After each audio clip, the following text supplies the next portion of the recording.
Dentro do conceito de ESG, o S representa a responsabilidade social das empresas. Nesse episódio, especialistas contam como a questão vem avançando no Brasil, os desafios de aderência e as expectativas do lado social da teoria.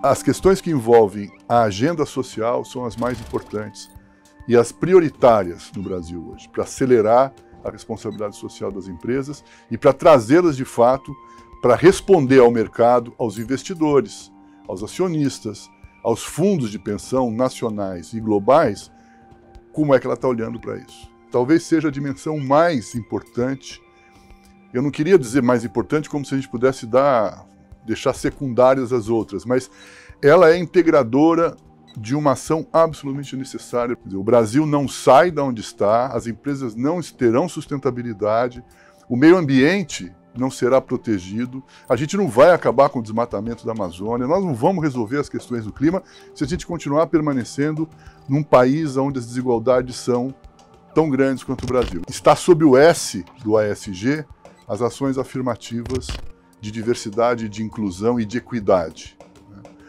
Está sob o S a você promover uma remuneração justa, não só para os trabalhadores e trabalhadoras, mas também para os seus parceiros de negócio.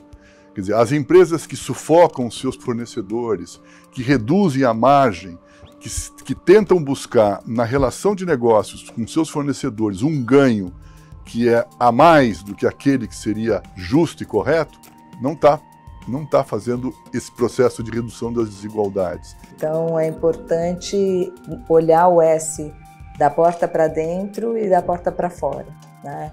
Começa muitas vezes com os seus colaboradores, como é que você, quais são as políticas de diversidade, de inclusão, de gênero. Então muitas empresas eu acho que já estão bem avançadas nessas pautas, pelo menos estão colocando isso aí, planos de ação concretos, mas também existe o S da porta para fora, né?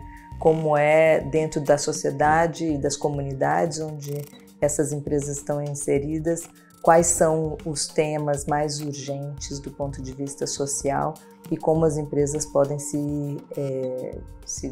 ou seja, vincular a eles para ampliar o seu impacto positivo e gerar valor para essas comunidades também. Meio ambiente, sociedade e governança. Apesar da sigla ESG chamar a atenção, especialistas apontam que elas não vêm se desenvolvendo na mesma velocidade.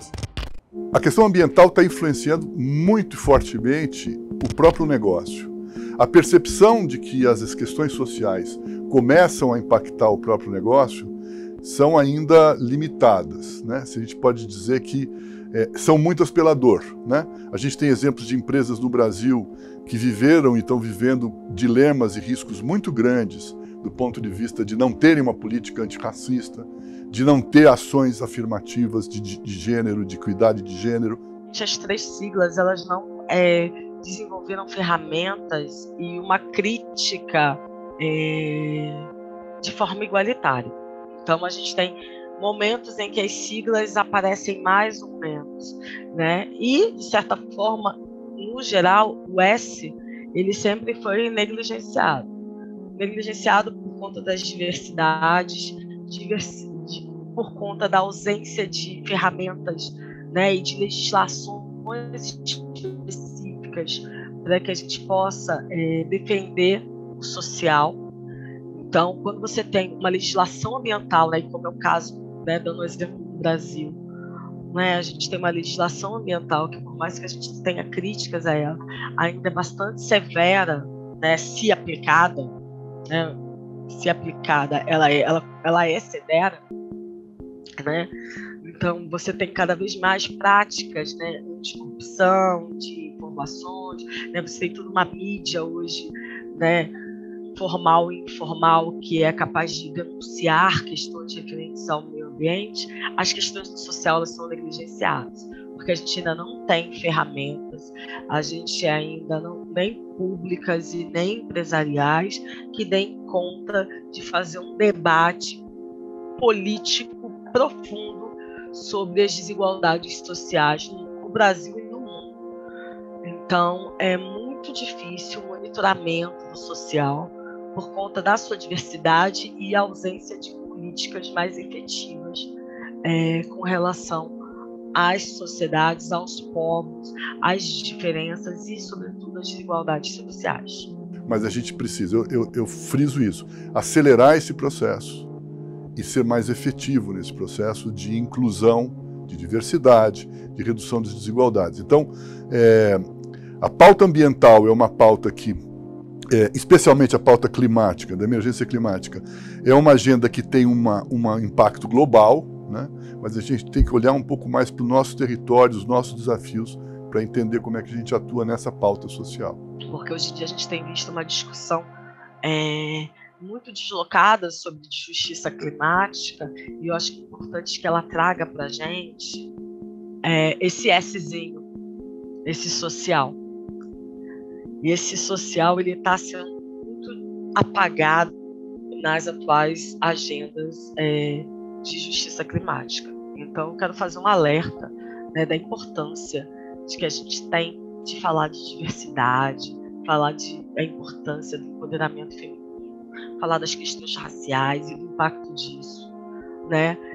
Porque essas questões elas são causa, enquanto a justiça climática, o clima, ele é resultado de práticas sobre essas atividades econômicas e sobre esses corpos.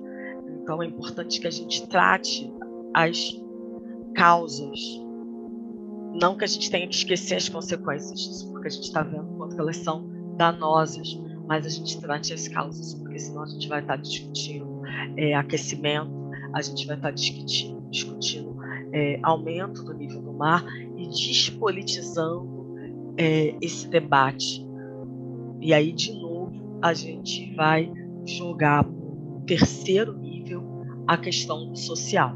São impactos diferentes, sofremos de formas diferentes, e quanto mais pobre, quanto mais preto, se é mulher, se sofre mais os impactos dessas políticas empresariais não realizadas de maneira adequada e os impactos, né, sobre a questão climática, né? Então, acho que é fundamental que a gente sempre traga, seja qualquer o recorte que a gente faça sobre isso, a questão do social e a questão das desigualdades sociais e raciais para frente do debate, porque elas são estruturais para a gente pensar quem sofre mais e quem sofre menos com os danos ambientais e com a ausência de políticas empresariais efetivas. Mas para além da teoria, como as empresas vêm trabalhando para atender a demanda social? Que no começo, as dores que falavam mais alto, se eu posso dizer assim, vinham muito das questões ambientais, né? E dos efeitos que a empresa lá tinha naquele ambiente, né? Seja de materiais, de lixo que ela produzia, energia e aí vai. A gente tem visto que não basta minimizar os impactos negativos do teu negócio, a gente precisa também criar impacto positivo. E aí que o S cresce, né? É quando eu passo de ver, eu vou minimizar, não, eu vou criar, eu vou ter um impacto positivo, vou para cima, né? E o S é exatamente isso. Então, por exemplo, né, eu aqui na Ambev, a gente fala que a gente trabalha numa área de impacto positivo. Então, todos os projetos sociais, eles trazem isso, né? E o que a gente faz no Mover também é muito nessa pegada de impacto positivo. É claro que a gente também tem um olhar para uma dívida histórica, mas criando impacto positivo a partir da foto que a gente tem hoje. Composto por empresas como Ambev, McDonald's e L'Oréal Brasil, o Mover, Movimento pela Equidade Racial, é um grupo de 47 companhias que assumiram em 2021 um compromisso pela promoção da equidade racial. O movimento tem como objetivos criar 10 mil novas posições para pessoas negras em cargos de liderança até 2030, gerar oportunidades para 3 milhões de pessoas através de cursos, capacitações e conexão com o mercado de empreendedores negros e ser uma plataforma e ferramenta de apoio ao combate ao racismo estrutural. Temos empresas que elas estão começando a ter senso agora. Então, elas vão começar a entender como é que está a foto delas dentro de casa para poder começar um trabalho. E tudo bem, acho que tem que começar. E há empresas que já avançaram um pouco mais, né? Já tem senso há algum tempo, já tem um plano interno, né? E ela já começa aí a impactar para fora, né, do mercado. No Mover, dentro dos compromissos que a gente tem, né, das diretrizes, a gente fala também de ecossistema, tá? Então a gente quer impactar a parte de marketing, não é à toa que a gente começou com os letramentos. Eu sou uma das líderes do programa que vai focar em fornecedores negros. Então a gente não vai esperar todas as empresas estarem no mesmo nível de maturidade para começar. A gente já está começando aí a direcionar todas as frentes e cada empresa dentro do seu momento consegue abraçar o que lhe convém, né? Eu acho que tem que ouvir outros atores, não construir sozinha, porque a gente não sabe tudo. Então, todo projeto, toda a frente que fosse ser tomada, que fosse ser iniciada, chamar as pessoas que vão ser também impactadas naquilo. Se a pauta é racial, é preciso ter gente preta na mesa na tomada de decisão e no direcionamento. Se a pauta é, sei lá, o impacto social numa periferia de São Paulo, eu tenho que ter lideranças daquela periferia comigo ali decidindo também, construindo junto, sabe? Não somos donos do conhecimento. Então, essas trocas e ter outras pessoas, outros atores da sociedade fazendo essa construção que torna rico. Para além de uma construção coletiva, o mercado de negócios também vem criando ferramentas para a medição dessas mudanças. No final de junho, o Instituto Ethos lançou novos indicadores de ESG para as empresas acompanharem os seus processos de evolução. Você vai olhar e avaliar em cada instância da empresa qual é a presença de mulheres, como é que essa presença de mulheres está acontecendo, como é que a presença de mulheres, elas estão recebendo o mesmo salário, se você tem uma renda equitativa, né? E, ao mesmo tempo, você avalia a maturidade dessa empresa, ou seja, qualitativamente, como é que ela foi evoluindo de um lugar que é de cumprir a lei para um lugar que é o mais esperado, que é ela ser uma referência, um benchmark, uma boa prática que possa ser exemplar para outros. Porque com as empresas funciona muito assim. O bom exemplo significa duas coisas. Uma, que é possível fazer, não adianta falar que não dá, porque tem gente fazendo. Segundo, que tem um caminho das pedras ali que você pode contornar algumas dificuldades porque alguém já fez. Então, essas ferramentas são, ao mesmo tempo, elas produzem o diagnóstico, elas oferecem, no caso dos indicadores Ethos, elas oferecem um plano de ação. Você estabeleceu uma meta.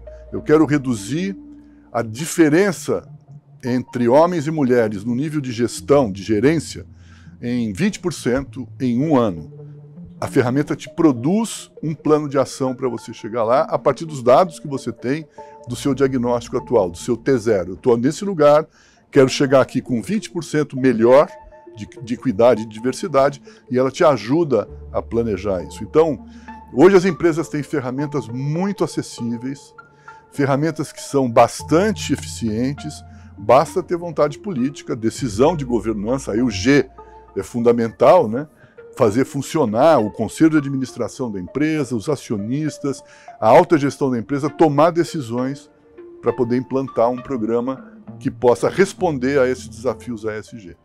No próximo episódio da série ESG, Conceito e Prática, especialistas explicam a terceira letra da sigla e debatem o desenvolvimento da governança dentro das empresas.